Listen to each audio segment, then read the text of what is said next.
साथियों नमस्कार। महाराष्ट्र की राजनीति बार बार करवटें बदलती है। पहले चुनावों के परिणाम विवाद के केंद्र में रहे, अब महायुति गठबंधन जिसकी सरकार है खतरे में है।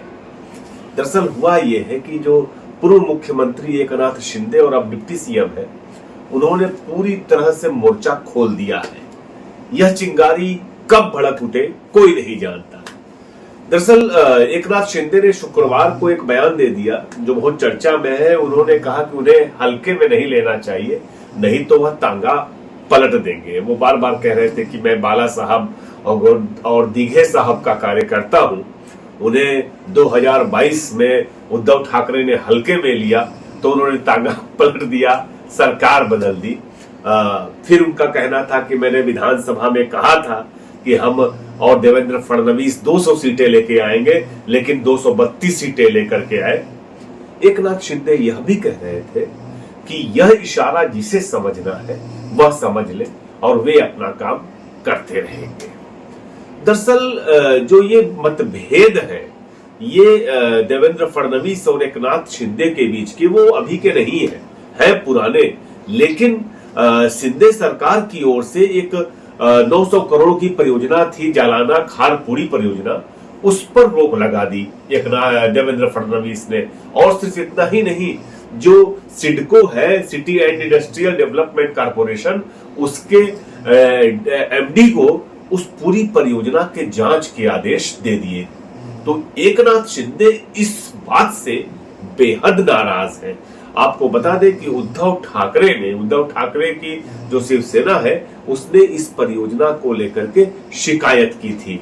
अब इस मामले में शिंदे के जो मंत्री हैं और विधायक हैं, जो 57 सीटें उन्होंने जीती हैं विधानसभा में, वो सारे भी बहुत नाराज दिखाई देते हैं। दरअसल राजनीतिक गलियारों में जो चर्चा है वो इस बात की है कि देवेंद्र फडणवीस ने उद्धव ठाकरे गुट के जो संतोष सांबरे नाम के विधायक हैं उनकी शिकायत पे यह कार्रवाई की। शिंदे की नाराजगी की एक बड़ी वजह ये रही है। और हाल के दिनों में शिंदे ने 3 बड़े कार्यक्रम ऐसे हुए जिसमें कि हाई प्रोफाइल सरकारी कार्यक्रम जिसमें शिंदे आए ही नहीं, जबकि अजीत पवार जो दूसरे डिप्टी सीएम है और देवेंद्र फडणवीस जो मुख्यमंत्री है, जैसे कि छत्रपति शिवाजी महाराज की प्रतिमा का उद्घाटन था, मराठा राजा का जयंती समारोह था और थीम पार्क का उद्घाटन, तीनों ही कार्यक्रम से शिंदे नदारद रहे।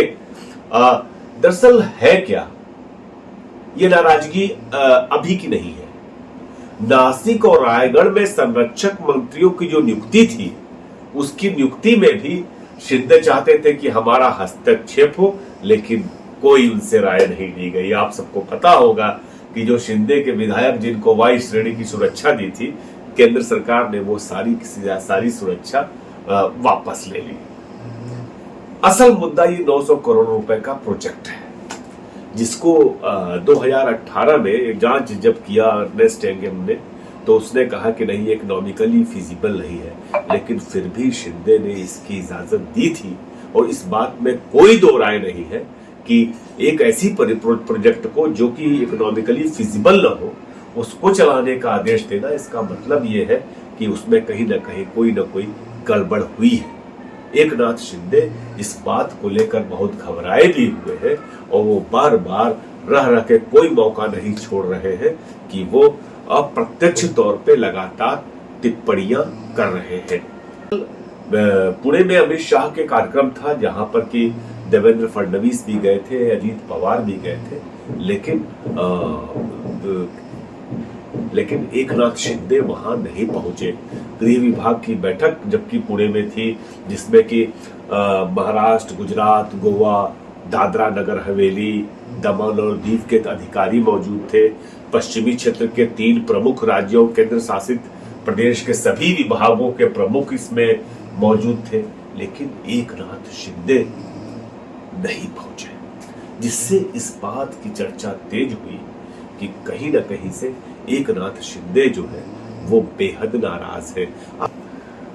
देवेंद्र फडणवीस और एकनाथ शिंदे के बीच का जो ये विवाद है, इस विवाद की शुरुआत मुख्यमंत्री पद पर जब देवेंद्र फडणवीस का नाम आगे बढ़ाया गया तभी से है। वो आप सबने भी देखा होगा कि कितना नाराज नजर आ रहे थे एकनाथ शिंदे उस वक्त, और अपना घर छोड़ करके, मुंबई छोड़ करके अपने घर चले गए थे। खैर लौटे और देवेंद्र फडणवीस मुख्यमंत्री बने, और जो पहले मुख्यमंत्री था उसको उप मुख्यमंत्री बनना पड़ा। हालांकि देवेंद्र फडणवीस भी ये दर्श झेल चुके हैं जो कि मुख्यमंत्री पहले थे, लेकिन एकनाथ शिंदे की सरकार में जिन्हें डिप्टी सीएम बनना पड़ा। एकनाथ को कहीं ना कहीं लगता है कि अमित शाह, वो नरेंद्र मोदी की बात नहीं करते, उनको लगता है कि अमित शाह जो है वो दोषी है।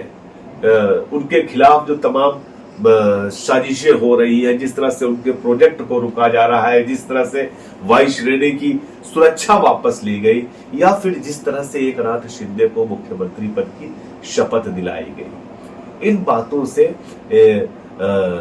बहुत भीतर से दुखी दिखाई देते हैं। और ऐसा नहीं है कि ये अब पहला मौका है जब उन्होंने तांगा पलटने की बात की है। वो तमाम अवसरों पर अब अपने भीतर के कष्ट को, दुख को छिपा नहीं पाते। वो उद्धव ठाकरे की शिवसेना पर हमला जरूर करते हैं, लेकिन उनका असल निशाना देवेंद्र फडणवीस की ओर होता है।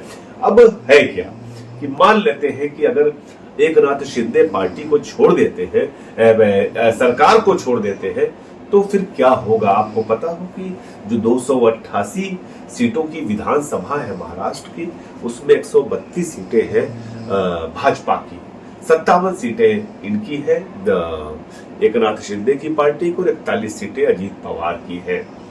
उसके अलावा एनसीपी 10 और उद्धव ठाकरे की पार्टी जो है वो 20 सीटों पर प्राप्त कर रखी है। अब सवाल खड़ा होता है कि मान लीजिए एकनाथ शिंदे अगर पार्टी छोड़ते भी हैं तो इससे क्या असर पड़ेगा।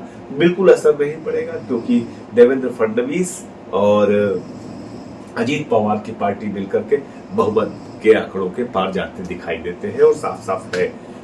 हालांकि अगर अजीत पवार भी एकनाथ शिंदे के साथ मिलकर के कुछ बड़ा गेम करते हैं तो निश्चित तौर पे बीजेपी को थोड़ी बहुत तकलीफ हो सकती है।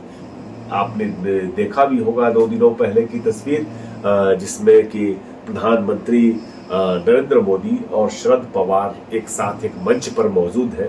इस बात के भी कयास लगाए जा रहे हैं कि अगर कोई मुश्किल आएगी तो शरद पवार की पार्टी भी सहयोग कर सकती है। हालांकि जो कुछ नाराजगी है वोटिंग के पैटर्न को लेकर, गड़बड़ियों को लेकर के, वह यह कहना बहुत जल्दबाजी होगी कि अगर सरकार गिरने की कोई स्थिति आई तो एनसीपी कोई सहयोग करेगी।